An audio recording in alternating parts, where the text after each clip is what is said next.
All right. Sarah Maskin, can you give me a thumbs up if you can see it properly? Okay. All right. Welcome everyone to our February PTA meeting.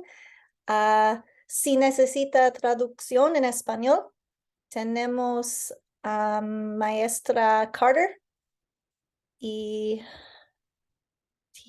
tenga la opción, es un globo. I think it's like a globe shape you can click on. All right. So we'll just get started. Welcome to our February PTA meeting. It should not be long or complicated tonight, so thank you for showing up to catch up on what's happening at the school. And we have a couple of things that we will be brainstorming about together, all fun things, which is great. So that will be a little bit later in the meeting, but we're going to kick off with yes, the interpretation info is here. And our meeting norms, as always, speed, hyperspeed, putting questions into the chat as we go. We don't have Bridget here tonight, so maybe Sarah, if you see something pop up, I will let you decide whether to interject or put it off till the end. As always, community spirit, open-mindedness, and remember to mute. And the usual agenda, update from Max, some treasurer updates, and then committees and events and projects and your homework assignment. Max, ready to roll? All right, here we go. Hi, everyone. Welcome in. Our updates tonight from me are pretty quick. Just a reminder that this is Black History Month, February. We are including all of our resources, or a lot of our resources and materials that teachers are using in the classroom on our newsletters. So just seeing that information there. We also put it on our website too. All of our teachers are using these like postcards. There's 30 of them. So we assigned one. Each postcard has a different Black person from the past, I mean, like thousands of years. So there's like some of the names that students might know, like Rosa Parks, Barack Obama, but today was like Matthew Henson, who was the first African-American person to reach the North Pole. And so like each day they learn about a specific person. It's a local artist who donated a set of postcards for each student in the school. He's friends with one of our teachers, and there's all these like resources and videos along with that. So we put all that stuff in the newsletter, but you feel free to ask your kids about that. They hopefully have already started, or they will start soon. So that's one example of things that they're working on right now, but there's tons of resources that we provided. This week is actually Black Lives Matter week, which, as I know, also really timely with just a lot of the events going on. But that's that week is part of Black History Month. But again, like lots of resources, materials. Feel free to reach out to your kid's teacher or look at our information on the newsletters for that. Just some like upkeep in terms of where we are in the year. The second trimester ends on Friday, February 10th. So it's coming up in a couple days. So we're already 2 trimesters out of the 3 done, which is insane. March 6th through 10th, so in about a month, is going to be parent-teacher conferences. It's going to be the second one of the year. Those are going to be hybrid, so you'll have the option of either doing it virtually or in person. Just keep an eye out for communications from teachers. If you're a 4th and 5th grade parent, we'll still do parent-teacher student-led conferences, but we're adding some, based on some feedback from parents, we're going to make it a little more interactive between parents and teachers. So kind of doing a hybrid in that way too.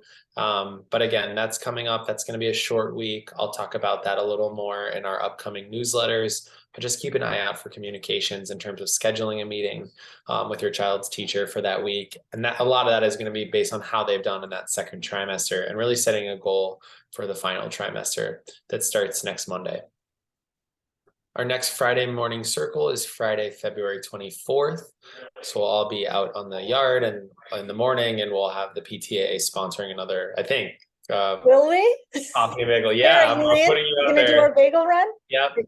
Sarah's the only one who's allowed to park in that Missouri between 7:50 and 8:05. She has VIP status. That's why I do it, so I can park there. All the other parents are like, wait, I want to park there. I'm like, you're not bringing bagels and coffee for everyone, so you don't get to do it. So yeah, that's happening on February 24th. Just in terms of some planning for next year, the SSC, the School Site Council, is going to meet on next Wednesday, February 15th at 8:15. If you have no idea what that means you're probably not on the Student Site Council. That's a team of parents and teachers that meet together to look at budget and some data work and start thinking through some planning. And then we are going to have our school site summit, which every school does. Some schools do it at the big event in person at like a giant gymnasium. We are not doing that at Daniel Webster. We get to choose, and I am making a general decision that we're not going to do that. Last year we did it virtually. I'm fine with virtual in person. I'll send out some information to a lot of stakeholders. So like the PTA, the ELAC, the SSC, some teachers that are involved. Basically, it's a time for all of us to sit together and look at what we're actually allocated with our budget for next school year. If you're interested in that process, I just basically, it's a time for me to get all stakeholders' opinions and thoughts on how we actually spend some of our money that we get. There's not that much discretionary money, but there is some. And so it's a nice way for parents and teachers to get together and look at data and think about if we want to make any spending shifts with our money. Obviously, we're in tandem with the PTA, so a lot of that factors into. But I'll send more information about that. The tentative night is going to be Thursday, March 2nd, probably sometime between like 5:30 and 7:30. Most likely virtual, but if you are interested, just let me know. I think that's it for tonight. Thank you, Max. And thanks for not making me click through your bullet points individually and me stressing about when. This is super a treat. Yeah. And I'm going to talk about you in front of you. You guys, it's just so awesome that we have a principal who truly values our input as parents and takes the time to be part of these meetings and strategizes things together. This is really coming up on Max's most stressful time of the year in terms of planning. I mean, getting his budget from the district directs so much of the future of our school. And we will talk a little bit later in this meeting about how we work together, because basically once Max gets that budget, it is crunch time to make decisions about what we want to do to fill in the gaps. And he gives us a number of here's what we would need to do this or that. And we crunch and look at scenarios and work at fast speed to close any budget gap in the PTA that we possibly can to continue supporting things. So just keep in the background of your mind that that is around the corner. A lot of you who are relatively new to the school just take for granted, as you are welcome to, like having this awesome principal who's very collaborative with us, but this is a special relationship and partnership that we have with Max, who makes this time and puts this energy in and will give us guidance about what are the priorities for the school, but also gives us room to have input too. So be part of that process however you can. It helps him, it helps the kids, which is the most important thing. So thank you, Max. And hopefully you can stay on, because we are going to come up with a few ideas of further ways to fundraise and plan around that budget announcement in the spring.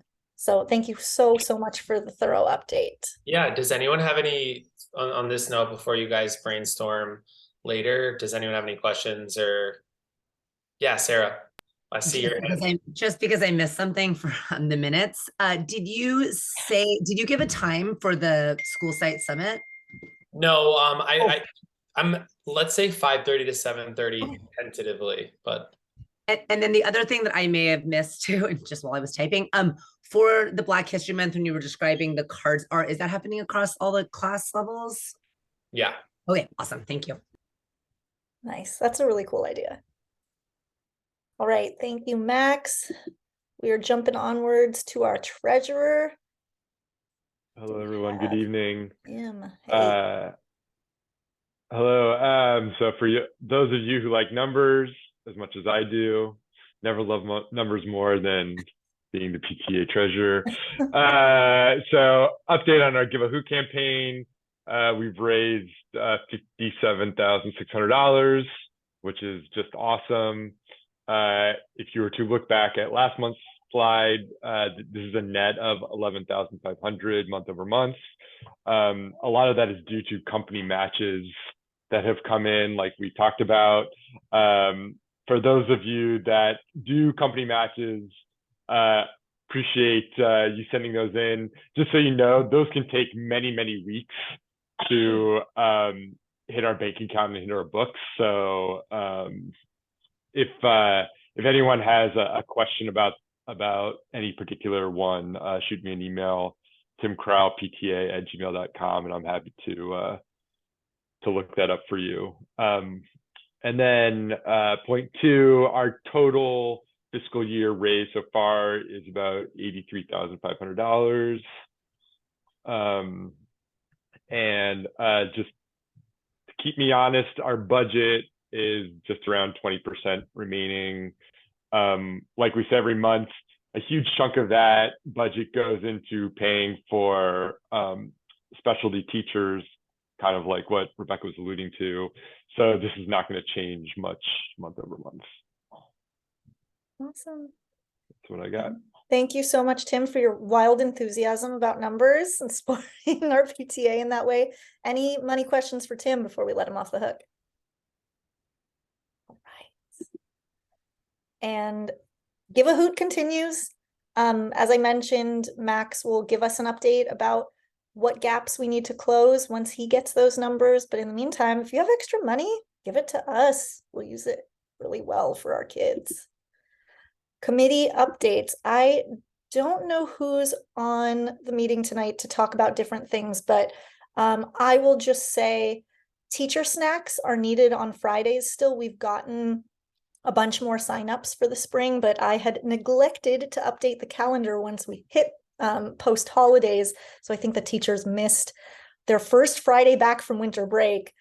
Let's make up for it with awesome snacks for the rest of the spring and keep them fed and happy. It's just grabbing like about 30 servings of donuts or scones or something healthy I can't think of off the top of my head. There's the link to sign up, but it's such a huge bonus for our staff to feel noticed and seen and treated to something every week. So consider joining up for that. Anyone here from Yearbook? All right, I'll speak on behalf of Yearbook. If you haven't ordered your yearbook yet, order it now. They are $26 a piece. And if you can buy one for another child as well, whose family can't afford that price, that would be a huge help. The PTA is going to make sure that everyone gets one. Merch continues to be on sale, so check out the online order form.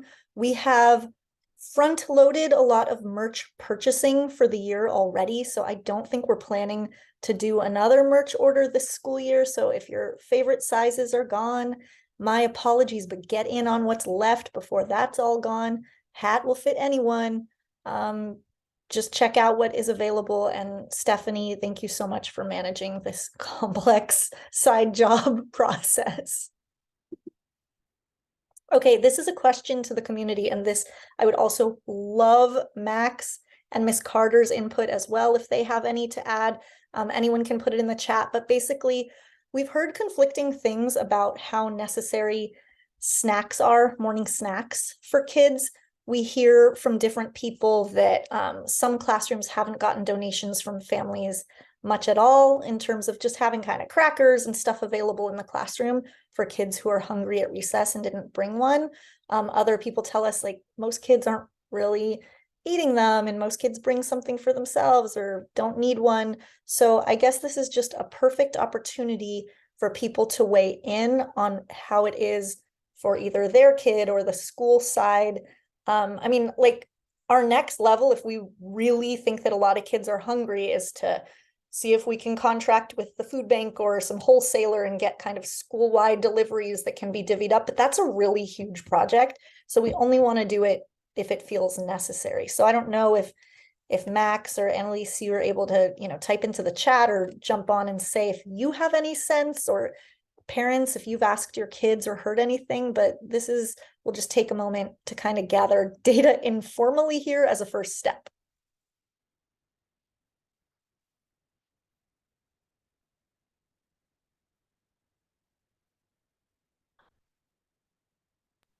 I can send out too with the minutes if there's no one on here who kind of has like a sense. I can send out like a form or something asking some of these questions to get some feedback from the greater community. I don't know.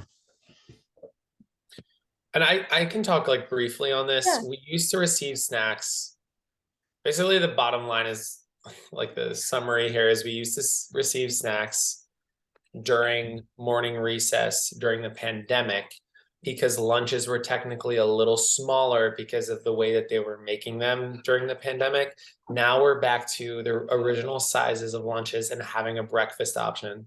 So the snacks were really to kind of supplement having smaller meals for breakfast and lunch. Now that we have breakfast and lunch, the nutrition services have scaled back on snacks. However, the cafeteria is open with fruit and anything we have for breakfast, and kids can come and get those. We try to remind kids about this. I think that I'm not saying this isn't a huge issue, but there is breakfast provided, and kids are eating lunch between 11 and 12. So I think to me, this seems is more of like something that happened at Daniel Webster years ago, and some of the teachers held on to that, but it's not, Okay. kids aren't starving at recess. God, that is so helpful to know the background on how that happened. I don't want to step on anyone's toes, and I know that a lot of teachers like having snacks during that time, but it's not there's fruit provided that's available, and there's like some very basic like cereal in the cafeteria. Oh, well, to know that is hugely reassuring because that way we can trust that, if a kid is legitimately hungry or missed breakfast, that they know they have the option to hit the cafeteria on their way to recess and grab something. Yeah. So, maybe, I mean, at this point, there are some classes that just keep doing it and have already collected a lot, but I think at this point, the PTA will stop harassing people about doing it. And Sarah, maybe you can just make a note for us for next year that this doesn't need to be like a whole huge organized process, and we could probably just have a once a month, like drop some stuff in the cafeteria and a few teachers could come grab it if they feel like it's necessary for their class. Yeah, I can add. Then the other thing we can do maybe next year too. I mean, I won't be like officially on the exec team anymore, but maybe like just like one, because I find for me at least, it's that there's so many different spreadsheets. So like, I keep forgetting what week I signed up for, what's like. So and that's the feedback I've gotten. Maybe just like one localized, like a tab for each grade or something. Just I don't know. So it's like more streamlined and centralized. Maybe I think people are just more confused than anything. It's hard to keep track of. It's a lot of food. And it's really expensive to divvy it up amongst a lot of people, as opposed to just like, I would rather just do one big Costco order paid for by the PTA, every 2 months. That's just a bunch of Ritz crackers sitting on the stage that Max can grab and say like, here, your class needs it. Like, no thanks. Okay. No thanks. Okay. Then no, we're not doing that. But I mean, I think the snacks are important in some ways, but also like, again, the bottom line is like we provide fruit and cereal. I think like a lot of the snacks we find like all over the yard. Then there's like pigeons, there's trash everywhere. I think sometimes kids are really hungry and it's good to have food in the classrooms for like special situations. I do think that maybe we could go in maybe a different direction next year. Yeah. Okay. And that might be something we want to visit or revisit as a PTA. Yes. That sounds and I can provide some more context when we actually like meet about that. Okay, but I think for the rest of this year, we're just gonna stop sending out reminders and trying to organize a thing, and we'll trust that. Yeah, the kids are okay. They're okay. They're not starving. Great. I'm very food focused. I know that's the sentiment out there, but they're not starving. They're okay. All right. Good. That is helpful context. Okay, so we will consider that issue closed. Thank you. Thank you for the context on that. In terms of family needs and other requests, we have one DW family who's having a really tough time getting their child to school. They're in the area of the intersection of 3rd and 23rd.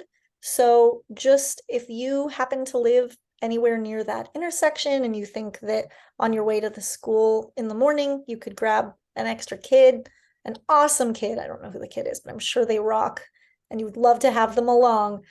Please either put it in the chat.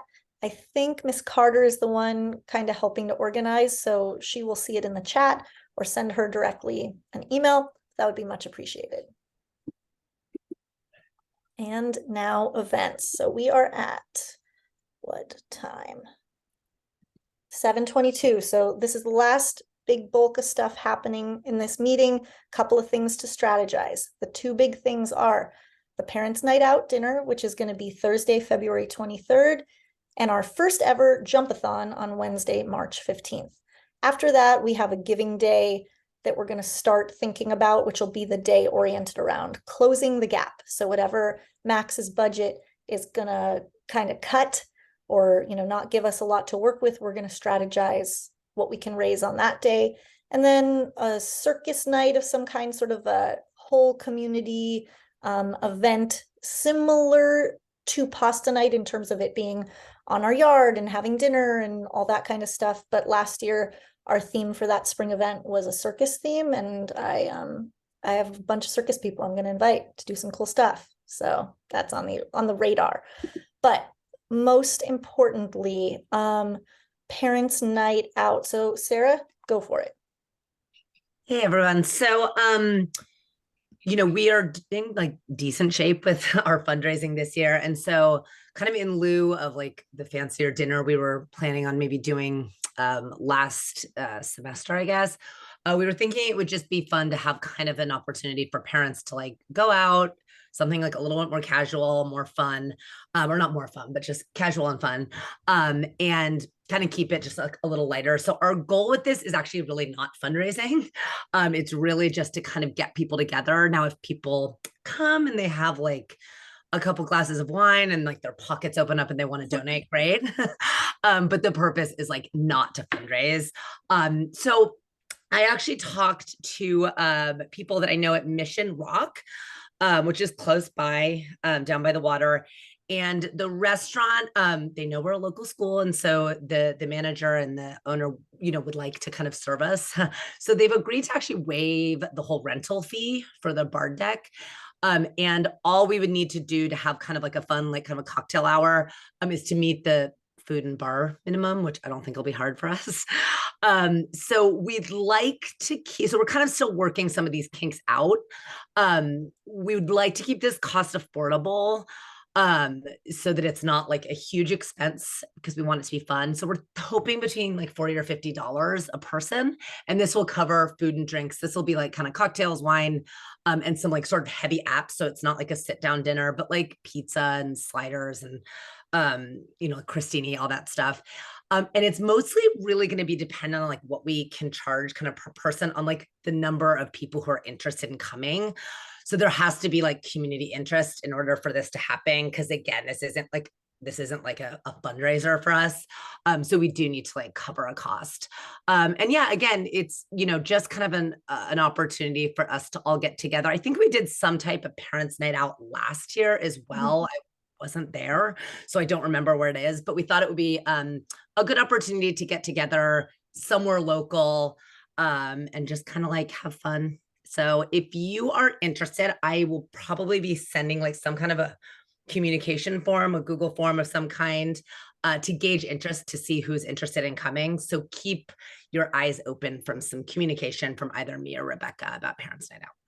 Yeah, I think we'll just send out a message that's sort of like tentative RSVP, like, would you come and pay this amount? And if we get at least say like 40 people in, then we'll probably be able to make it happen. But when our community gets together and we're not also simultaneously trying to manage our children, it's a really good time. So it's a nice way to just connect, get to know some people, have some good food and not have to go too far. So yes. Yeah. And it'll be kind of like open-ended. So it'll, you know, the period of time where it's open, like if you can just stop by for, you know, a couple drinks, or if you want to stay the whole time. So it's going to be very, you know, casual. Yeah, it would be really fun. So we'll see how many people we get interested in that. So this is sort of our final item of the night to strategize. So wake up if you've fallen asleep. I apologize, but this is the moment. We are starting something totally new. This is my favorite kind of event. This is where I just have a random idea. It is not fully in fruition. It's not clear all the details, but I have this idea of getting a bunch of jump ropes, dumping them out on the yard. I'm going to be there with a boombox and a microphone and telling kids to jump with those ropes, and we're going to make up some way for them to count those jumps. God knows how. Maybe we'll buy them some really cool counters, put them in partners. I don't know. But the goal is to just create one more opportunity for kind of family network fundraising, we've found it's really hard to hit up the cousins, the aunts and uncles, the grandparents when there's not really a thing. Like, it's just go to give a hoot and give a thing, like, whatever, why am I doing this? But when it's your adorable relative who is begging you to sponsor them for the number of jumps they can do with a rope, it's a little more motivating. And it's not trying to be like a big fundraiser. It's just supposed to be sort of fun. It's not going to be competitive at all. We are not doing the whole, you get a prize based on this amount of fundraising or participation, or this class wins a pizza party. None of that. Just, we're going to see how this first test round goes, but we'll basically create some kind of pledge form where it's the type of thing, if you have an in-person office, you could like put it in your lobby and tell your coworkers, will you sponsor my kid 10 cents a jump or whatever? And we're just going to give it a shot. So Max, you and I checked in about this briefly, but we think doing it across morning recesses that day is probably a good plan. Yeah, so I'm now forgetting which date I actually have this marked for, because it's not on this. March 15th, Wednesday, yeah. March 15th. So, we'd have this, a QR code, some adults on the yard yelling at kids to jump. They get to keep their jump ropes, maybe. I don't know. If this sounds interesting at all to you, or you have some ideas, I would truly love a partner in crime or two to help envision this a little bit. But I think it could be very simple and very fun, because we really don't have to police this. We don't have to chase people down. Everyone can manage the tallying up themselves with their own family and just use the QR code to make payments to the school. And I think, we get $20 from a bunch of relatives adds up to a nice chunk of change, and then people feel invested in their relative's school, and I don't know, seems worth a shot. So that's our new thing. And if anyone right now would like to jump in with any random ideas off the top of their head, I'll take them. Or if you'd like to just raise your hand right now and say, yeah, this sounds awesome, I'm ready to like show up at morning recess and yell at some kids, like with some music playing, this is your moment, guys. Don't miss it.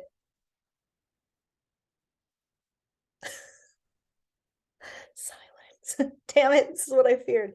Don't worry, I know who some of you are. I'll bully someone into joining me. And Max for sure has some kind of like sweatband thing he's gonna wear, and it's gonna be amazing. Maybe we'll get the owl, find what time Kevin Morton gets off of work and can join for that. Okay, so I'm just gonna leave it at that. Prepare to be harassed about that. And that's kind of it. Join the PTA. We've actually already beat our last year's record. We're at 86. So that's awesome. Most of you have already joined. Our contact info will be posted. All of this is going to go up on our little PTA website. So if you can't click this fast enough, it'll be there. Follow-ups, if there was something that wasn't mentioned tonight that you want shared out, hit up Sarah. She can share things out with the notes. And lastly, your homework assignment. Please do RSVP for that parents' night out when you get the email to let us know if you're into it, and the extra credit is helping with the jump-a-thon. Even if you just make a good playlist, that would rock. And Rebecca, we can put some of this stuff in the newsletter on Friday too, especially the parents' night out, since that's coming up the soonest. Yeah. Okay. Thank you everyone so much. We had yet another productive, efficient meeting. Go back to your families and put your children to bed. Enjoy. Take care, everyone, and stay on if you have any questions. I'll stay on another minute.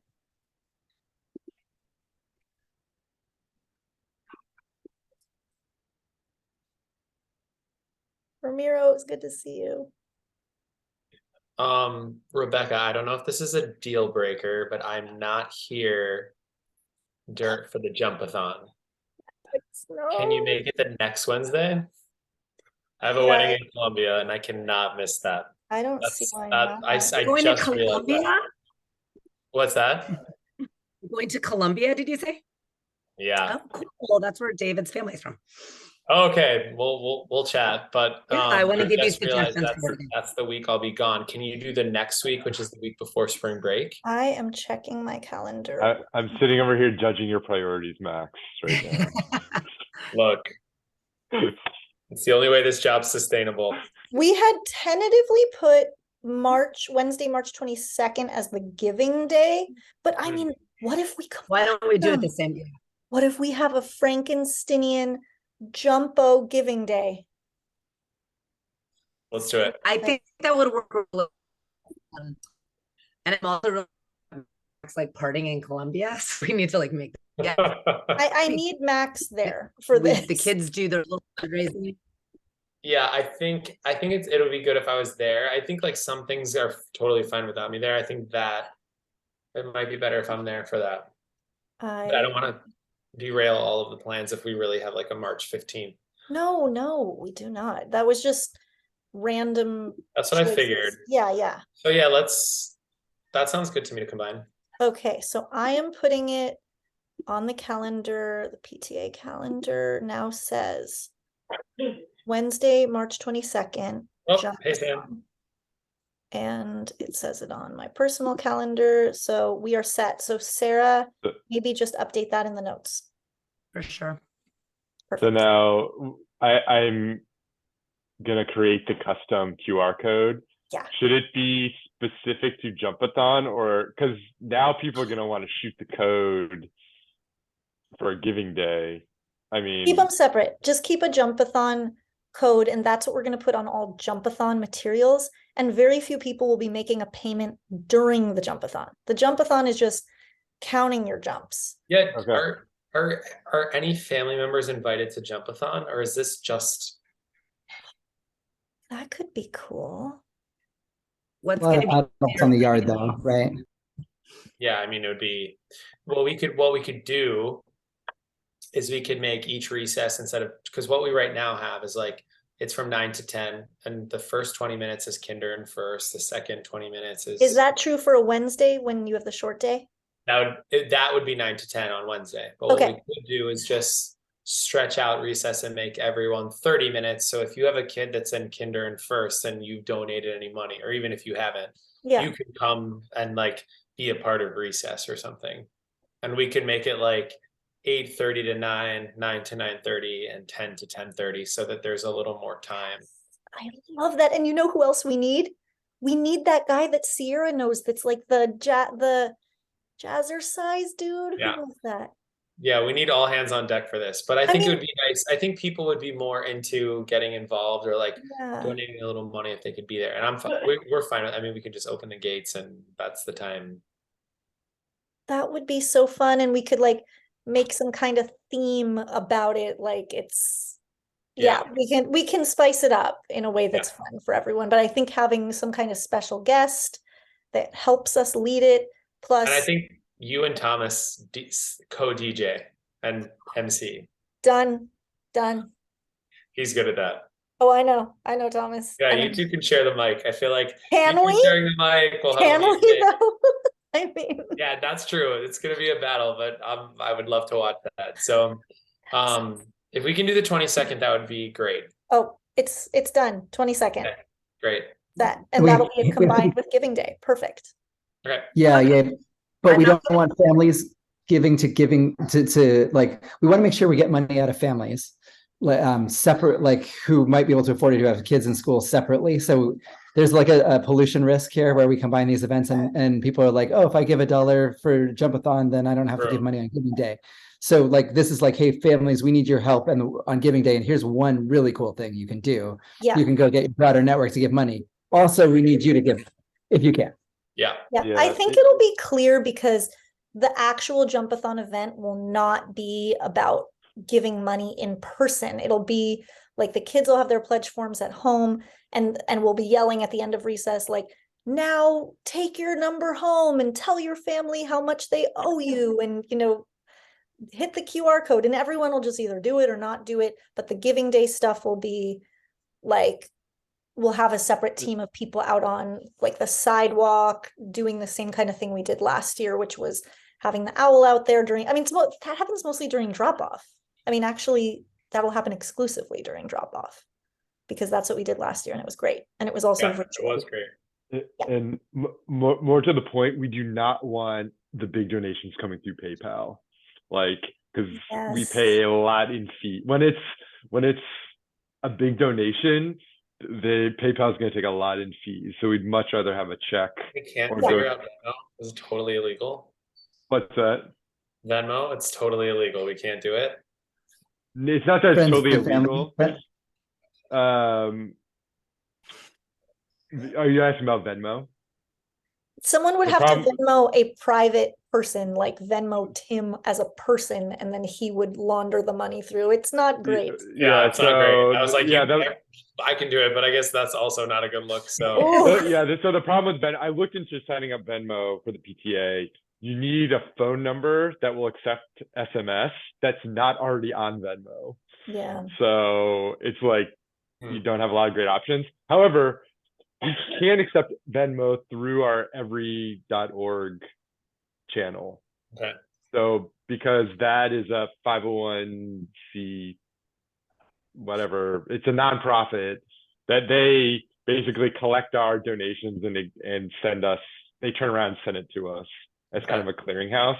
They have a Venmo account that people can shoot and send. Great. So Tim, Okay. you just keep us in the loop as we get closer to like the sort of messaging around this. We still have a lot of time. But once we start kind of making materials, you will just remind us, because you'll see stuff going out. You'll just remind us, like, put on the pledge form. If you are pledging over $100, we would much prefer a paper check, something like that. Okay. Yep. I can help So with I'm that. going to put like minimal kind of details about jump